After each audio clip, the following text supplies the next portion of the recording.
Shalom, annyeonghaseyo. Bagaimana kabarnya sahabat Bible Study semuanya? Senang sekali pada episode kali ini saya Ivan Kabul kembali hadir untuk menemani sahabat semua. Pastinya kita akan membahas topik-topik seputar kekristenan secara mendalam dan juga seru pastinya. Dan tentu saja di episode kali ini kita bersyukur sekali karena kedatangan hamba Tuhan yang luar biasa yang sangat memberkati kita semua, yang tidak lain merupakan seorang kepala departemen penerjemahan Lembaga Alkitab Indonesia. Mari kita sambut bersama-sama, ini dia Pendeta Anwar Chen, PhD. Shalom Pak. Shalom, senang bisa bertemu lagi untuk melanjutkan pembelajaran kita bersama-sama. Yes, dan pastinya kita juga ditemani oleh Opa dan Eoni dari STT International Harvest. Apa kabar guys? Baik. Oke, sahabat Bible Study. Tema kita pada episode kali ini adalah Yesus Kristus 100% Allah. Pak Pendeta, ini menarik sekali kalau kita berbicara mengenai kealahan Yesus. Ini banyak banget pasti yang muncul di benak kita. Apakah di Alkitab itu emang ada tertulis Pak Pendeta? Kalau Yesus Kristus itu mengaku sebagai Allah, Pak. Wah, pertanyaan yang seru ini. Ya. Sudah jelas bahwa Yesus itu adalah Tuhan, ya. Kita tidak ada keraguan dalam pembelajaran kita dari surat Kolose, sangat jelas karena Dialah yang menciptakan juga dunia kita ini. Nah, persoalannya, pernahkah Yesus sebagai manusia, guru agung itu pernah nggak mengatakan bahwa Dia adalah Tuhan? Memang tidak ada pernyataan dalam bentuk orang pertama tunggal, ya, aku adalah ini. Tapi kita ingat penegasan-penegasan dalam Alkitab menunjukkan kepada kita bahwa bahkan dengan cara yang tersirat pun, yang bersifat simbolik pun, umat Yahudi, orang-orang yang mendengarkan dia itu tahu dia sedang mengklaim sebagai apa. Sebagai contoh, ya tidak harus dari surat Kolose, ya. Dari kitab-kitab Injil misalnya, ketika Yesus mengatakan anak manusia itu adalah Tuhan atas hari Sabat. Oh, itu pernyataan yang tidak sembarangan. Kita pikir soal biasa.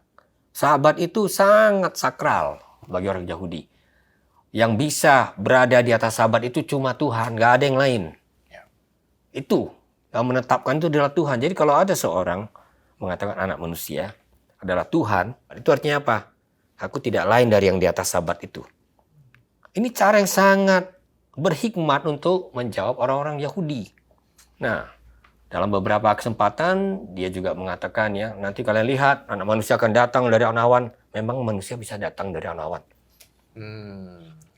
Dan apa yang terjadi? Imam besar langsung mengoyak pakaiannya. Dan kita tahu kalau disebut mengoyakkan pakaian, itu artinya tanda berduka orang ini sudah menghujat yang maha tinggi. Kenapa dia sampai soal tersinggung? Yesus hanya bilang anak manusia datang nanti kelak di awan. Karena dia tahu itu mengatakan dirinya adalah yang ilahi itu. Kalau saya tambah lagi contohnya banyak sekali. Ya, kalau Yesus bisa mengklaim bahwa akulah jalan dan kebenaran dan hidup, itu nggak bisa diucapkan oleh orang yang lain kalau dia bukan adalah Tuhan itu sendiri. Ya, jadi cara Yesus berbicara untuk menegaskan keilahiannya itu bukan langsung ngaku-ngaku. Kalau orang sekarang ya sukanya ngaku-ngaku langsung, ya. Nah, Yesus itu punya cara yang cerdik. Ya, tapi walaupun dia tidak mengatakan langsung, itu rabi-rabi Yahudi, ahli-ahli Taurat, semua tahu, waduh ini orang ini berani sekali. Dia mengaku dirinya dalam posisi Sang Pencipta. Nah, itu dia. Nah, kalau di surat Kolose kan tidak ada pernyataan seperti itu.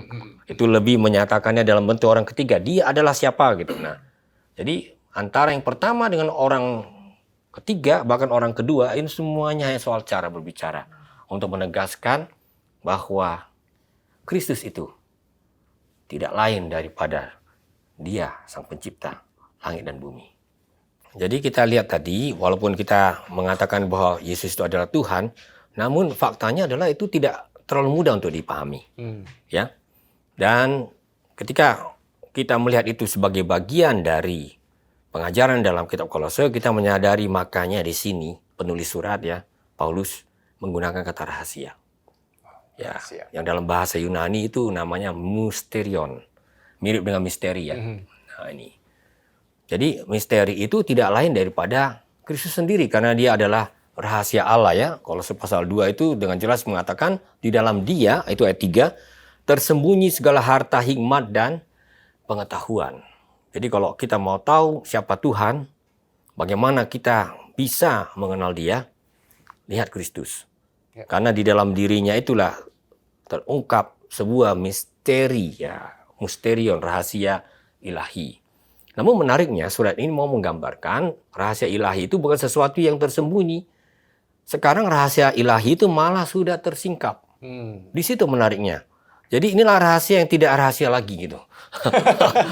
Ya, ini saya kira sangat penting. Makanya ini kadang-kadang sangat mengganggu ya, bagaimana sebuah rahasia yang tidak diketahui selama berabad-abad itu ternyata sudah disediakan bagi orang-orang yang percaya, dan itu yang membuat perbedaan benteng pagar antara umat Yahudi dengan umat-umat lain itu akhirnya jebol gitu ya. Ya, kita tahu sendiri kalau kita membaca Perjanjian Lama ya. Umat Yahudi itu kan orang Israel mengklaim bahwa mereka lah yang punya kebenaran itu, punya Taurat, mereka mengenal Allah. Nah, di sini ternyata yang mereka anggap mereka saja yang tahu itu sudah dibeberkan, disingkapkan kepada segala bangsa. Kenapa? Karena Kristus hadir sebagai yang menyingkapkan wajah Allah. Itu istilah saya. Ya, sehingga kita bisa tahu siapa Dia. Dan itulah dasar yang sangat penting bagi kita untuk mengerti kenapa guru-guru palsu itu sepertinya juga ingin menghadirkan sebuah misteri, rahasia tandingan. Makanya mereka mengandalkan sesuatu yang sifatnya filsafat kah, gitu ya. Artinya ya, nampaknya belum lengkap ini yang kalian ketahui ini. Nah, kami masih punya sesuatu yang tersembunyi nih, yang kelihatannya akan melengkapi apa yang sudah disingkapkan oleh Kristus. Dan ini dibantah dengan keras oleh Paulus. Tidak benar. Di dalam Kristus sudah tersingkap siapa Dia. Kepenuhan ilahi itu sudah dinyatakan kepada jemaatnya. Ya, sehingga itu tidak membuat orang mempunyai semacam privilege gitu. Hanya kami yang tahu. Sekarang itu sudah disingkapkan kepada umat Tuhan, orang-orang yang percaya pada Dia. Karena itu Dia ingatkan mereka, jangan kamu diperdaya lagi oleh filsafat yang kosong dan palsu. Nah, menarik, dalam surat Kolose inilah kata filsafat, yaitu filosofia, itu pertama kali digunakan. Bayangkan. Hanya di sini digunakan kata filosofia. Ya, yang sebenarnya tidak merupakan sesuatu yang negatif pada dasarnya, ya. Tetapi bisa bermakna negatif ketika itu menjadi sebuah ajaran yang kelihatannya ingin mensuplemen ya, melengkapi apa yang sudah disingkapkan di dalam Kristus. Kepenuhan ilahi itu. Nah, dan dengan klaim adanya semacam misteri tambahan itulah, mereka ingin mengatakan kalian masih butuh perantara yang lain. Nah, tapi justru di dalam surat Kolose ini ingin ditegaskan, tidak. Semuanya itu sudah tersingkap. Betul, Allah adalah rahasia bagi yang tidak tahu. Tapi sekarang rahasia itu sudah diungkapkan kepada semua di dalam Kristus Yesus. Dan itu berarti Dialah yang jadi pusat dari segala sesuatu. Ini saya kira yang paling penting yang harus kita petik dari pembelajaran surat Kolose ini. Makanya kalau kita bicara tentang bagaimana hubungan dengan jemaat, dengan orang percaya adalah bahwa dia menjadi dasar. Jemaat itu bisa bertumbuh, hidup sepenuhnya kalau dia bergantung kepada Kristus. Makanya disebut mereka itu berakar dan dibangun di atas Dia. Jadi ya, gereja itu nggak dibangun di atas fasilitas atau di atas hamba Tuhan yang hebat. Bukan. Kita harus kembali kepada ajaran seperti yang dikatakan dalam surat Kolose ini. Dia dibangun, dia hanya bisa tumbuh, menjadi kuat, dan sanggup bersaksi tengah-tengah dunia yang sulit ini kalau dia dibangun di atas Dia. Karena semuanya sudah diungkapkan di dalam diri Kristus. Jadi dalam kaitan dengan yang dikatakan tadi ya, bahwa Dia adalah sepenuhnya Allah, ya betul. Karena Dia sepenuhnya Allah, ya istilah 100% itu kan artinya sepenuhnya ya. Mungkin orang sekarang yang suka bermatematika ya. Saya ya. Ya, 100% itu artinya sepenuhnya. Karena Dia adalah sepenuhnya Allah, makanya Dia bisa menjadi dasar yang paling kokoh. Dia bisa menjadi pusat. Dia bisa menyingkapkan siapa sesungguhnya Allah itu bagi dunia. Dan tentu secara lebih khusus lagi bagi orang-orang yang percaya kepadanya. Saya kira begitu. Baik, terima kasih Pak Pendeta untuk penjelasannya. Dan ini dia Pak, muka-muka para mahasiswa yang sepertinya sudah menunggu sesi tanya jawab di episode kali ini. Kita akan berikan kesempatan untuk ladies first kali ya. Eoni Alicia, silahkan pertanyaan kamu. Jadi gini, dalam Kolose 2 ayat 8, Rasul Paulus kan mengingatkan jemaat agar tidak ditawan dengan filsafat yang kosong dan palsu. Nah, pertanyaan saya ini, apakah firman Tuhan memang selalu bertentangan dengan filsafat, Pak? Wah, ini pertanyaan yang sangat luas lagi ya. Ini yang menanyakan ini suara feminin loh. Ya, sebenarnya kalau kita telisik dari segi etimologis ya, akar katanya, filsafat itu pada dasarnya sesuatu yang indah. Ya, filos itu ya teman yang mencintai, Sophia itu hikmat, kebijaksanaan. Ya, jadi pada dirinya sendiri dia tidak langsung bermakna negatif.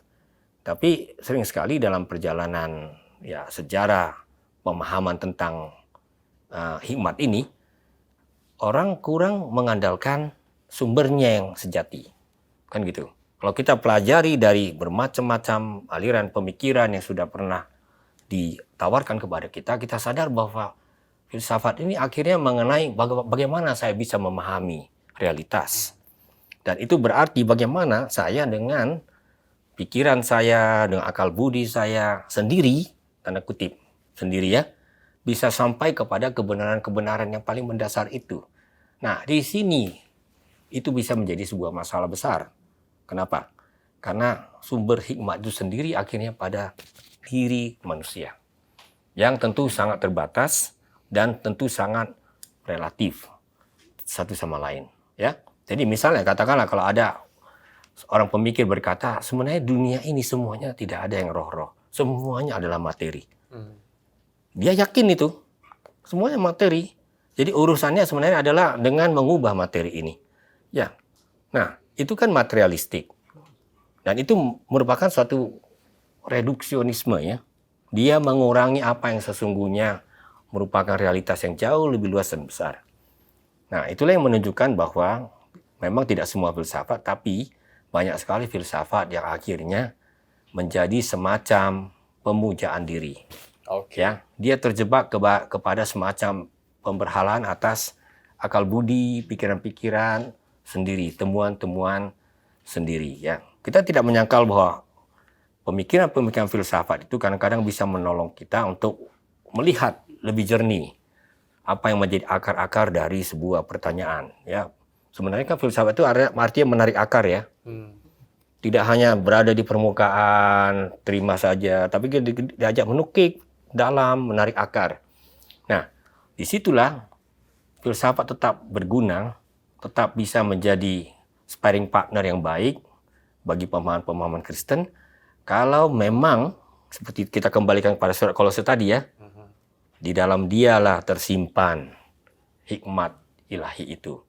Sehingga kita tidak hanya mengikuti sistem-sistem pemikiran yang berada di luar pemahaman-pemahaman iman kita. Saya rasa itu yang bisa saya jawab, sehingga kita tidak langsung mengatakan, wah filsafat pasti jelek ya. Tidak. Ada upaya-upaya untuk mensintesis itu dengan keyakinan Kristen. Ada semacam dialog juga. Ya. Nah, disitulah kita bisa menemukan bahwa pada prinsipnya, apa saja bisa dimanfaatkan untuk memperkaya, memperdalam iman kita, asalkan pusatnya kembali seperti surat Kolose katakan tadi ya, pusatnya tetap adalah Kristus.